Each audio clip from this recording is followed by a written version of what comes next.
In our history textbooks, school textbooks, they said Alexander the Great.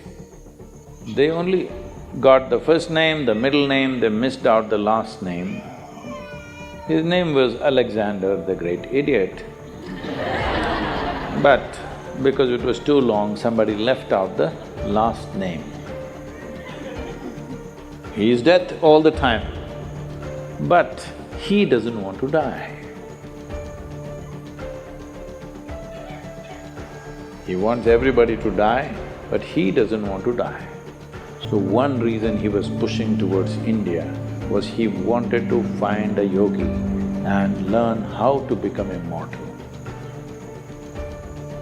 So then when he came close, when he crossed, I think Hindu Kush mountains, he crossed, right? He crossed the mountains. He came on this side, and then first thing is he sent out scouts to find what is happening out there, and in case there is a yogi or a mystic, bring him.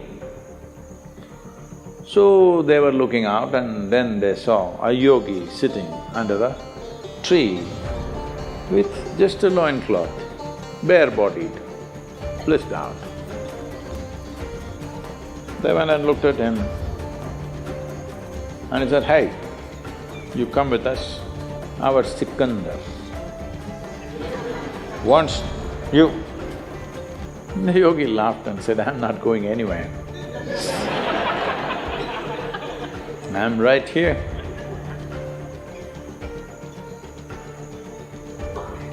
Then they pulled out their swords. These are violent men. They don't think twice about taking off heads. It's not even something that, of any consequence to them. They can take away hundreds of heads in a day without any qualms about it. So, very violent men, they pulled out their swords and said, "Either you come or we'll take off your head." The yogi said, "See, I'm sitting here like this because everything that I have to do has been done. You want to take my head, you take it, but you will not get my wisdom or my intelligence. If you take my head, you can take it if you want." Then they looked at each other and saw, see, they had never seen a man who not terrorized by the swords that they pull out, because they're not pulling out in bare, empty threat. They can take off heads, very good at it. They had never seen a man who's not terrorized, he's saying, "Okay, take my head." Oh, this guy must be really immortal. If somebody says, "Okay, take my head," he must be immortal.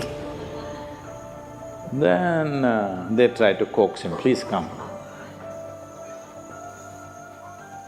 He said, "No, if he wants, let him come. He wants to know about immortality, let him come."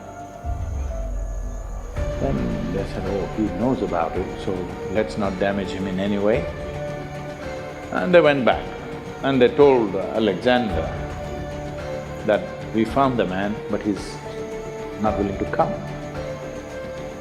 So he is not a home teacher, you have to go to him, he's a school." So he himself came. So Alexander sat on his horse and with great authority you spoke, "It seems you know about immortality, I want to know about it." The yogi looked up at him and said, "First get off that stupid horse. You sit on an animal which is less intelligent than you and suddenly you become like this. You see, I don't know, the moment people sit on a horse, somehow they think they're something. If you manage to ride an animal which is far more intelligent than you, then something.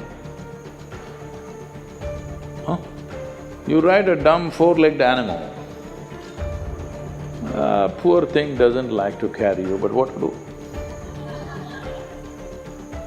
So, Alexander got down and asked, "I want to become immortal because he is not the same guy that he was 5–10 years ago, body doesn't take this kind of beating. After some time it is slowly taking its toll.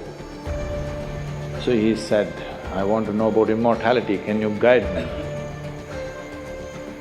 So the yogi looked at him and he knew no amount of talking to him is not going to go anywhere. He said, yes, if you want immortality, this is the way. And he gave him landmarks, a difficult journey through the jungles. All these landmarks you follow, there you will find a small cave. Within that cave, there is a crystal clear pool of water. You drink a handful of water, you will become immortal.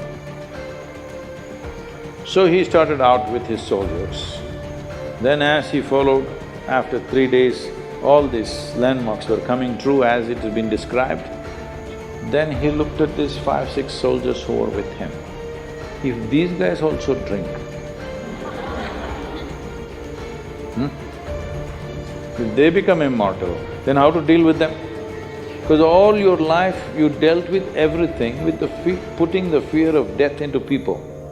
Now if these 5–6 soldiers drink that water and they also become immortal, this is going to be a disaster, no control. 5 immortal people on the planet, not good. Just, I am immortal, this is good. So he said, you stay here. He left them for the last leg of the journey and he went by himself. Then he found that cave. Within the cave, he saw a pool of crystal clear water.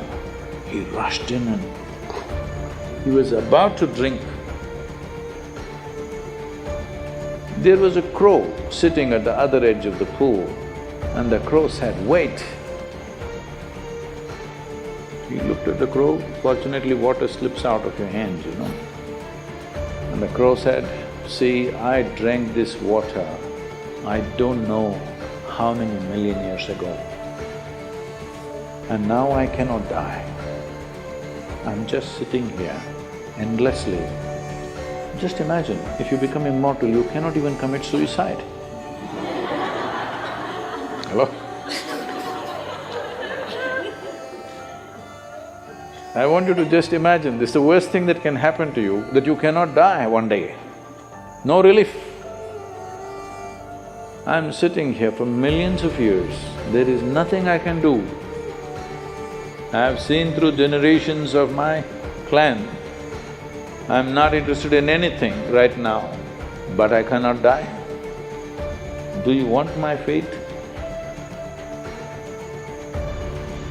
He just sat there looking at the pool of water and the crow.